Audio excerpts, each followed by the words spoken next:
Ya, teman-teman, hari ini tanggal 29 ya. Kita akan update hanya satu emiten dulu, teman-teman ya. Sembari saya mau menghitung untuk harga wajarnya ya. Tapi sebelumnya saya ucapkan terima kasih kepada teman-teman yang senantiasa support di channel ini ya, baik yang melakukan subscribe, yang nge-like ataupun nge-share ya. Dan terima kasih atas doanya teman-teman ya. Saya pikir teman-teman doanya terkabulkan, saya dalam keadaan sehat walafiat bersama keluarga, dan saya juga mendoakan teman-teman biar sehat terus ya bersama keluarga juga. Dan telah memberikan super tank, terima kasih ya. Mudah-mudahan super tank teman-teman dikalikan 10 kali lipat dan dikembalikan lagi kepada teman-teman. Baik teman-teman, ini ada teman kita menanyakan tentang Akra ya. Akra ya. Akra Core Forindo Tbk ya. Seperti biasa teman-teman, kalau saya menghitung harga wajar itu hanya memakai dua metode ya. Pakai PE ratio dan PBP ya. Serta mungkin ada dividennya teman-teman ya. Kita kasih apa namanya ya, kira-kira lah gitu ya. Perkiraan dividen untuk tahun ini berapa gitu ya. Ini sekitar bulan Agustusan ya. Oke, kita langsung saja teman-teman ya, tanpa berpanjang lebar. Dan mohon maaf apabila teman-teman yang lain tetap akan saya bahas teman-teman. Cuman sekarang kan lagi masa transisi dulu nih, saya menyesuaikan waktu dulu saya teman-teman ya.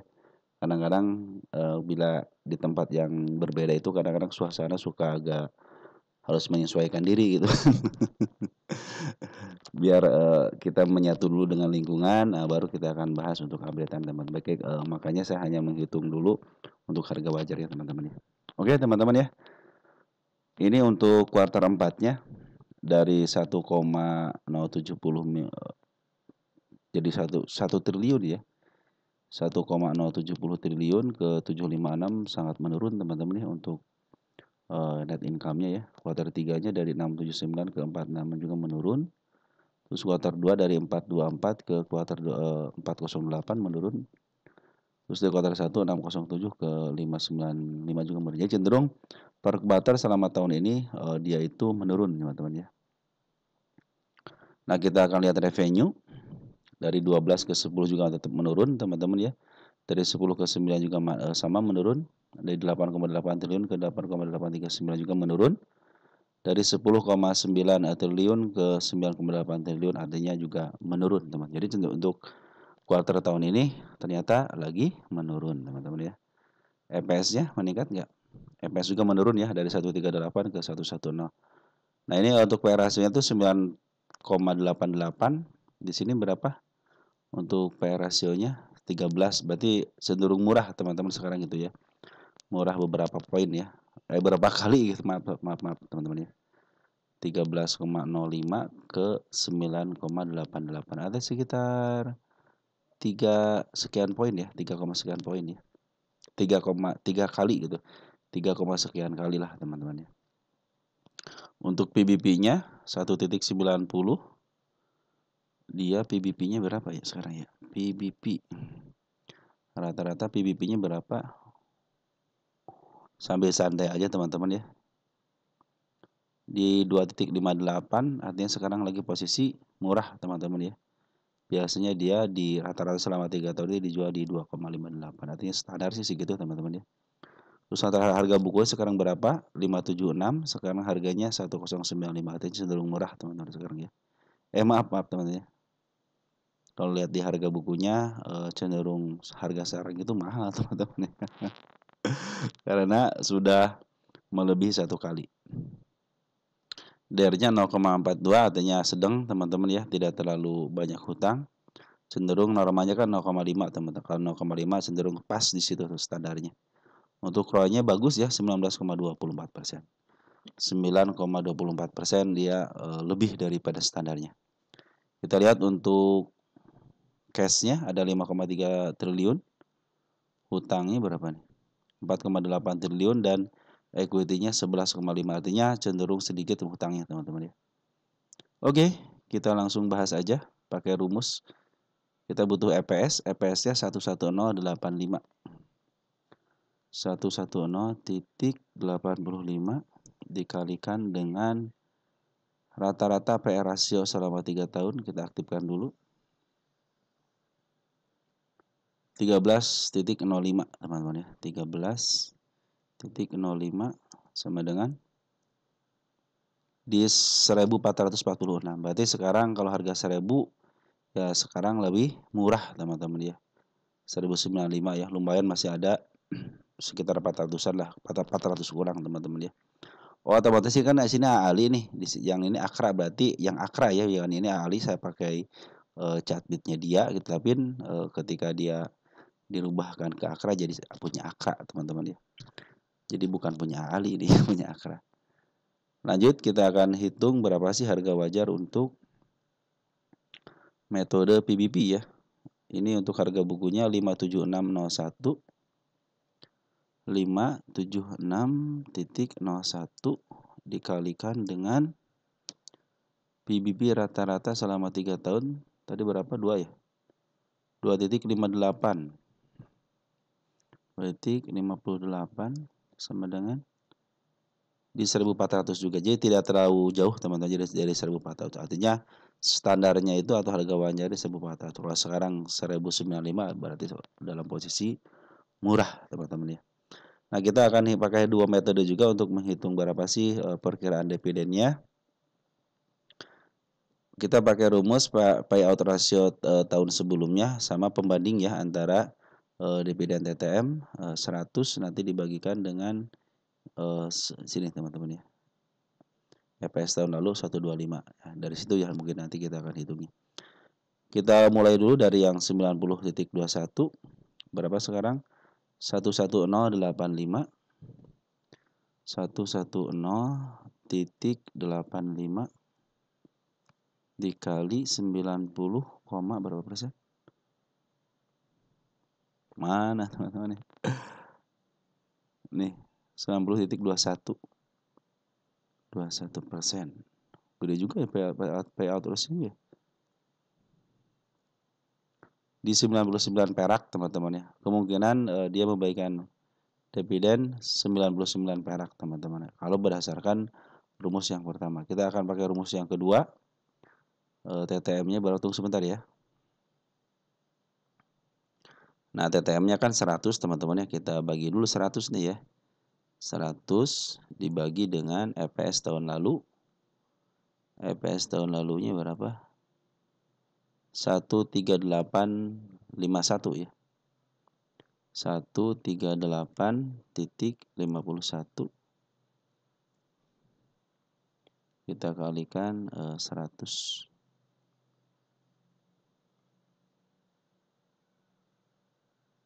72,1% teman-teman. Nah, maka kita akan kalikan untuk TTM-nya kan 100 sorry.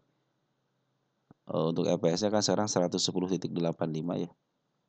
110.85 dikali dengan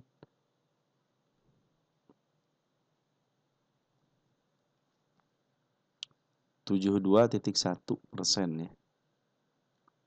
72.1%.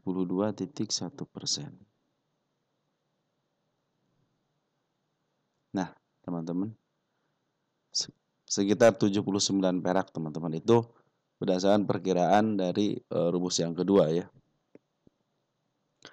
Nah, mungkin teman-teman seperti itu ya untuk berapa sih dividen yang akan dibagikan. Biasanya untuk margin errornya sekitar 3%-an ya. Mudah-mudahan tidak terlalu jauh lah teman-teman dari perkiraan yang saya hitung ya. Tetap teman-teman kita itu akan menghitung sesuai dengan yang paling mudah teman-teman ya. Saya tidak menghitung berdasarkan apapun ya, hanya memperlihatkan kepada teman-teman bagaimana menghitung secara mudah, karena investasi kita juga saya bilang itu kan kita tidak investasi sampai triliunan gitu kan teman-teman ya. Jadi kita menghitungnya yang simpel-simpel aja teman-teman ya. Oke teman-teman, sebelum kita melanjut ke yang lebih lanjut, kita akan tulis dulu di sini ya. Di mana nih? Nah, di sini kita akan tulis di sini dulu dah, di sini nih. Nah, kita akan tulis di sini, nanti kita jelaskan lagi kepada teman-teman. Tunggu sebentar ya. Nah, teman-teman udah saya catat di sini ya. Kalau teman-teman perhatikan ya, ini adalah emiten yang cenderung menurun teman-teman secara harga wajar. Yang pertama, perhatikan di sini teman-teman ya. Dari kuarter 2 mulainya ya.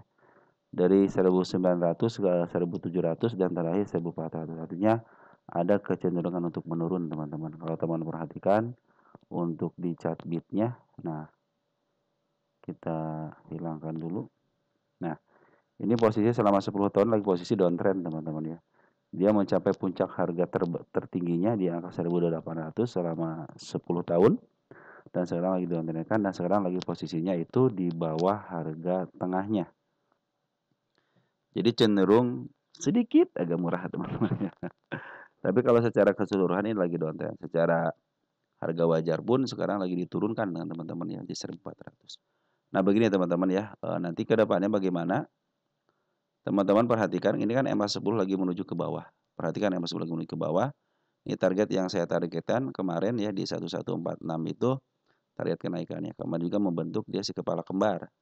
Biasa kalau si kepala kembar suka ke bawah. Ini juga tanda-tanda penurunan di angka 1080-an teman-teman ya. Nah perhatikan untuk lokanya cenderung ngejual. Foreign pun cenderung ngejual, tapi per hari kemarin masuk ya 3,3 miliar. Kita cek untuk tanggal 27. Nih, ada JP, ada BK yang masuk foreign teman-teman ya. Kalau JP sama BK mudah-mudahan sih bisa ada kenaikan sementara bisa ke level 1148. Kalau dia bisa mencapai ke angka 1100 lagi, 1185 teman-teman cenderung dia akan up. Tapi kalau untuk kenaikan sementara mungkin bisa di bawah itulah di 1157 ataupun mungkin di angka 1146 teman-teman. Sempat melewatin kan kemarin juga cuman langsung dikempesin lagi. Posisi EMA lagi menuju ke bawah. Target saya itu ada di angka sini teman, di angka 1500 aja. Walau ya sebab 1653. Itulah target yang paling tingginya. Saya mendaraikan di angka lebih daripada harga wajarnya ya. Tapi sekarang posisi lagi downtrend. Nanti kalau ada kenaikan sementara nikmatin itu aja teman-teman ya. Nah, untuk dividennya kan 99 dan 79. Mungkin ini margin of errornya sekitar 3%-an lah, kalau nggak sampai 5% lah. Jadi tidak pasti akurat seperti ini ya. Karena apa? Karena yang paling pasti itu ketika RUPS pembagian ada RUPS diumumkan maka akan terjadilah pengumuman berapa sih nilai dividen rata-rata nanti untuk per lembar sahamnya teman-teman ya. Nah, teman-teman untuk dari saya bagaimana ya? Perhatikan teman-teman bandar lokal. Bandar lokal cenderung ngambil. Cuman beberapa hari ada pembuangan, terus ngambil lagi ada pembuangan lagi. Per hari kemarin itu ngambil, keluar sedikit ya. Dibandingkan dengan pengambilannya, ternyata bandar lokal lebih ngambil banyak. Dibanding dengan foreign cenderung ngejual. Bahkan per hari kemarin aja dia ngejual dari mulai tanggal berapa nih? Tanggal 17 sampai ke tanggal 26 Maret. Tapi per hari ini ada pengambilan dari si JP sama si BK. Nah ini mungkin kalau dia tidak ngambil terus teman-teman mungkin ada kenaikan sementara yang seperti tadi saya bilang itu teman-teman ya. Jadi kemungkinan untuk di downtrend ini ada. Kenapa? Karena ini posisinya MA10 lagi menuju ke bawah, MA20 pun lagi menuju ke bawah. Ada penurunan di angka 1008 berapa nih? 1083 sama di angka 1014. Kalau dia sudah mulai tembus teman-teman ya, tembus ini nih si ekor kembar di 1046-nya mungkin akan downtrend ke 1014 ya. Tapi kalau dia cenderung ditahan di harga sekarang dan ada titik baliknya teman-teman berarti dia sudah bikin step 1, step 2 gagal, nih step 2 di sini teman-teman. Mudah bisa jadi step 2 ya. Tapi saya pikir sih ini kan cenderung lebih istilahnya lagi turun teman-teman, lebih baik dia menyelesaikan PR dulu ke level 1014 ya, di bawah ada nggak? Nah sampai sini dulu teman-teman ya. Kalau sudah 1014-nya dia sudah mulai dilewati teman-teman, artinya dia sudah mulai punya tugas baru gitu untuk menyelesaikan kenaikannya. Tapi kalau dia naik, nikmatin aja kenaikan sementaranya bisa ke level 1140-an atau di tengah-tengah antara 1167. Nah, sempat tercapai dengan shadow. Tapi untuk saat ini dalam posisi downtrend. Kenapa downtrend? Karena MA10 lagi menuju ke bawah dan MA20 pun lagi menuju ke bawah dan MA200 pun masih berada di atas skandal, artinya posisi downtrend. Pungutan juga dari bandar foreign cenderung sedikit teman-teman dibandingkan pengeluarannya, ternyata lebih banyak pengeluarannya. Ya, juga harus dipertahankan, mereka juga kan tidak mau terlalu keceblos gitu teman-teman ya untuk si foreign ini. Karena foreign itu punya strategi teman-teman. Tapi selama Poren ngebuang ternyata bandar lokal akumulasi walaupun ada sedikit pembuangan tapi tidak menyurutkan bandar lokal itu akumulasi sejak lama teman-teman ya. Nah, seperti itu teman-teman ya. Jadi untuk Akra lebih baik teman-teman santai aja dulu, nikmati nanti kalau ada kenaikan sementaranya, tapi kalau mau ngambil lebih baik teman-teman tunggu aja sampai, dia benar-benar MA10-nya di bawah kanan lagi menuju ke atas. Mungkin, bisa naik ke level 1180 ataupun bisa ke angka 1300 lagi ya. Tapi kalau dari sisi, MA ya atau TA, dia adalah posisi downtrend teman-teman ya. Ini smart money belum masuk, kalau teman-teman mau ikutan masuk, tunggu smart money sampai masuk tiga kali seperti ini. Cara untuk nyetingnya sudah saya kasih tahu di video saya, lihat aja di playlist ada namanya cara. Nah, di situ udah saya kasih tahu settingan-settingan semuanya teman-teman ya. Oke, teman-teman mungkin seperti itu yang bisa saya sampaikan untuk teman-teman hari ini yang mudah-mudahan membawa manfaat. Apabila ada kekurangan silahkan ditambahkan. Dan ingat teman-teman yang saya hitung itu hanya berdasarkan rumus yang paling simpel. Selain daripada itu mau berita mau apapun saya kesampingkan dulu karena saya belum meneliti sampai sana. Saya hanya memperlihatkan berapa sih harga wajarnya dan titik untuk penurunannya di mana dan untuk kenaikan di mana teman-teman. Oke, mungkin seperti itu yang bisa saya sampaikan untuk teman-teman. Sekian dan terima kasih. Salam teruntuk keluarga di rumah dan ciao.